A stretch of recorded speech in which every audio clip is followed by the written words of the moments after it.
Everyone from John Carpenter to Martin Scorsese now is saying things like, I'm done going to see movies in the theater because of distractions, people talking, people on their phones, and so on and so forth.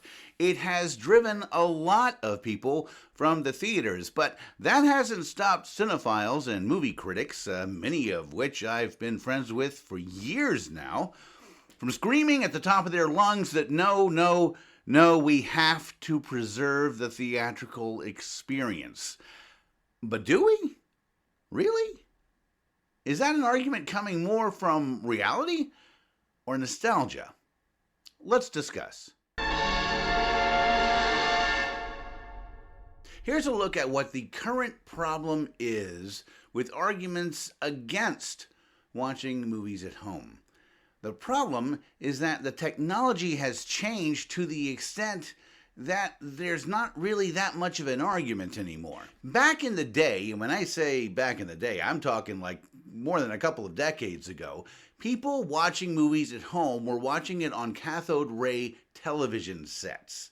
These were television sets that no matter how big they got, had low, poor resolution. So even if they were bigger, you still weren't getting a good image. And if you were watching movies that were filmed in a widescreen ratio and they were panned and scanned on the small screen, plus you had commercial interruptions, then you just weren't getting anywhere near the same experience that you got from seeing a movie in the theater. However, things change. With HD resolution now being a common thing, in fact, 4K resolution is basically the standard at this point if you get a new television. The point is that you're getting things with high resolution at home now, and there are even scientific calculations that can be used to give you a distance to size of TV ratio for where you need to sit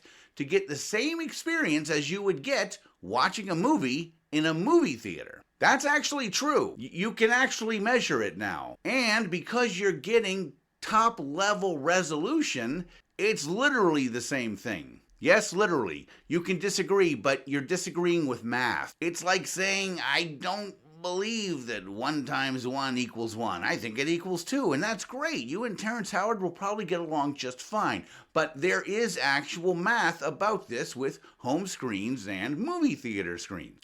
If I have a 55-inch or 65-inch or 70-inch television screen at home with 4K resolution, and I sit within just a few feet of it, it's filling 30% of my field of vision. That's what these calculations will basically tell you, at which point I'm seeing it exactly how I would see it if I were in a movie theater.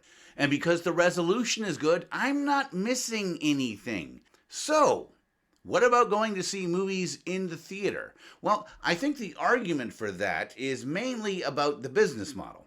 The argument for it artistically doesn't really work anymore. Saying something like, well, if you haven't seen it on the big screen, you haven't seen it. Because there is no big screen, small screen anymore. There's only movie theater screen and home theater screen. There's no big screen, small screen anymore. There used to be. There isn't anymore. So if you watch it at home on a 4K resolution 70-inch, then yeah, you've seen it on the big screen. Mathematically. You have. So the arguments for the movie theater seem to be more about the business model itself. But that business model itself was never really about any artistic function. It was all just about a better way to make money. When movies started and people had to go in and plop in the nickel and stick their head down and look in the kinetoscope and run it through, well, obviously you could only have so many customers. Even if you had a bank of 30 of those things lined up against the wall, you still could only show whatever it was you were showing to 30 people at a time. But if you could project it onto a screen, suddenly you could show it to hundreds of people at a time. And so the big screen was born. Not for any artistic considerations, for business considerations. Now, this business model worked for well over a century, but its time is running out, and I'm not exactly mourning it. In the last 30 to 40 years of that business model, big budget, big special effect movies definitely had the advantage when playing in movie theaters at multiplexes. They had the advantage over smaller, medium budget movies, to the extent that many smaller, medium budget movies stopped getting made by the big studios. However, in the age of 4K resolution televisions being commonplace, more smaller, medium budget movies are getting made again because people watch them at home. Now you may be saying, well, wait, if they can't make money by distributing it to theaters, how are they going to make their money? Well, they're just going to have to go to a new business model. I mean, television never succeeded by showing in public spaces. Television was always something you just watched at home, and yet, somehow, it succeeded. It's never gone away. It's never died out because it didn't have ticket sales. They just used a different business model. For years, that business model was direct advertising, interrupting the television show you were watching. Then by the 1970s, you started to get cable television channels like HBO that allowed you to watch without commercial interruption by paying a monthly subscription fee. And that has led to the modern age equivalent of streaming channels in which you again pay subscription fees to watch at home without commercials. Now, there are still commercials and they're still using kind of a mixture of both models, but the point is, not seeing a movie in the theater as opposed to seeing it at home is no longer really an artistic argument that you can make. I still see movies in the theater, but the fact is I see them at one specific theater in my city. It's a revival theater. It has really good audiences who are very respectful of the space around them, and I purposely only see movies there. Reserving seats at the theater is one of the final nails in the coffin that got me out of theaters to begin with. One of the fail-safes that I always kept in my back pocket with going to the movies was that if someone came in late and they were annoying or talking or looking at their phone or just being loud, I could get up and move. Once they started doing reserved seats, I couldn't do that anymore. So, thanks, movies. You really did everything you could to drive me away.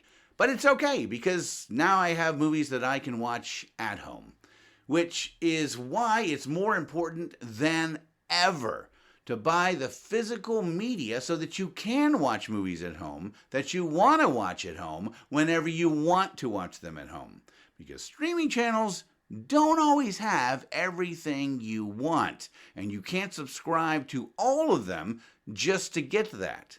So, supporting physical media, that's a whole other video that I could do, and I will. But for right now, I just want to say, as much as I have always loved seeing movies on the big screen, I'm not exactly mourning the fact that that might be going away sometime soon. Right now, artistically speaking and aesthetically speaking, we have a good alternative.